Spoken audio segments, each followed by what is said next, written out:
Hi everyone, it is me, Jordan Long here, or Jordan Mood Long here, and today we're going to talk about the Gumble, or whatever his name was, because that's what they called him. And he showed up on the following film, Rudolph the Red-Nosed Reindeer, which was a follow-up from Santa Claus is Coming to Town, which I don't really, yeah, that was the first film, because every other film was a follow-up to it. Now, everybody knows that he was someone that everyone was frightened of. That Yukon Cornelius was always worried about, meeting him when he was out looking for gold. You know, when he ended up befriending Furby and Rudolph. And even at the end, he ended up, he ended up helping his Rudolph and Furby by going after the Bumble. Him and his dogs would go after them and they'd fall off the side. And they thought that he had died, keeping them well from the Gumble. Well, the truth was it did not. The Gumble floats, as he calls it. And the only thing wrong with the Gumble was he had a toothache that he couldn't tell anyone that his tooth was aching him, and it took someone to learn that's what it was. So he really wasn't bad after all. He even put the star on top of the Yule tree, the star that let everybody know that Jesus was born. So here he is now these days. And how's everything these days? Well, Jordan, everything's great. The truth was that I had a toothache, and I really didn't know how to tell anyone I had a toothache. So everybody saw me, and the way I looked, they would always be frightened of me and run off, and I just wanted them to help me with my tooth, you know. And it took, you know, and that's Furby knew I had a toothache, and he was willing to work and take that tooth out, you know.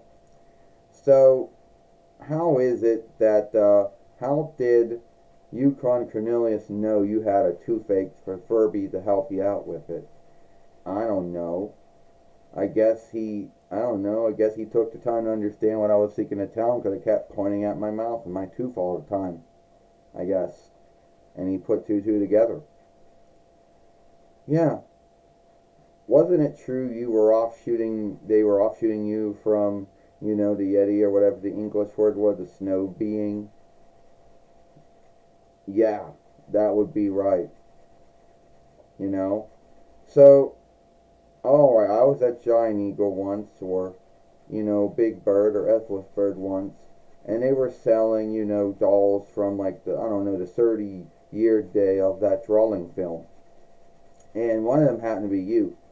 But they were selling for like $7.25, which would really make it $8.25 if you put sales toll on it, which, yeah, we're going to be earnest. There would be sales toll on it. And that 8 would have been the sales toll. I believe that 35 meant would have been the sales toll on it, but whatever. So, anyway, why would you think they would sell it for that? I don't know. I guess the business that was making them wanted to get galled back, I guess.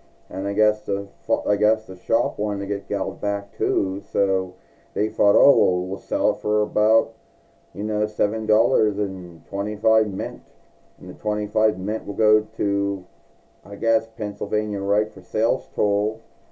And I guess that half of it would go to the shop for the sales fee, and the other half would go back to the business that made it, I guess. But I don't really think it should have been going for that. And it was some small thing you could wrap around one's finger, around one's wrist. Yeah, around one's arm, yeah. Make it look like you were walking up someone's arm or something. Yeah, I know.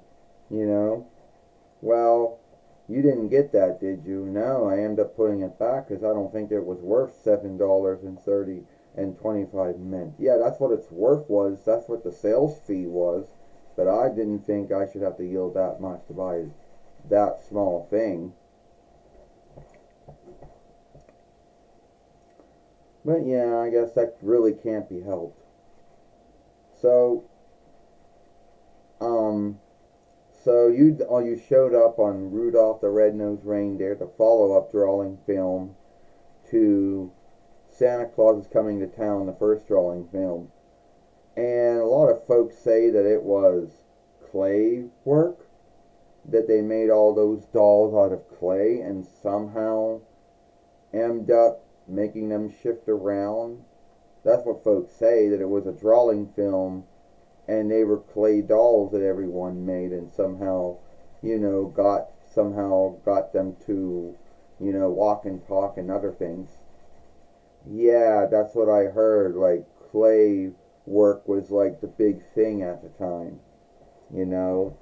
And it was like this hard to skill craft, but if you could skill it, you were great or something. Wasn't Gumby also clay work too? Oh yeah, the Gumby drawing show and drawing film. Yeah, he was as well. Well, I'm sorry that you had to go through, that you didn't. I'm sorry that, you had to go through a toothache and no one could quite understand you and everyone was more frightened though about the way you looked and about the sagas and tales they heard about you, which weren't true at all, you know. But I guess it comes from that one class that God and Jesus would teach about don't doom someone by the way they look, but only by what they do. Or also, you look inside of them and see who they truly are, and don't look at what's in lead of you, but it's what's inside.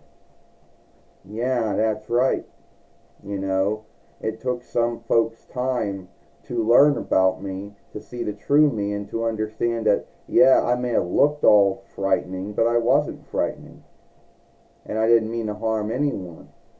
I had a toothache and I didn't know how to deal with it, and I was always going around asking folks to help me with my toothache, but they wouldn't understand what I was doing, and they just saw this big snow fiend coming after them, and he looks angry, and he looks irked and whatever, and you know, yeah. So you were the first buyer of Furby as a tooth healer? Yeah, believe it or not, I was. And it was a good thing that I was. I don't know how long I would have dealt with that tooth. You know? Or teeth. You know? Well, hey, I'm glad to see you're doing alright. You know, good to have you on the show. On my, my show, film, whatever you want to call it. Well, thank you, Jordan. You're welcome.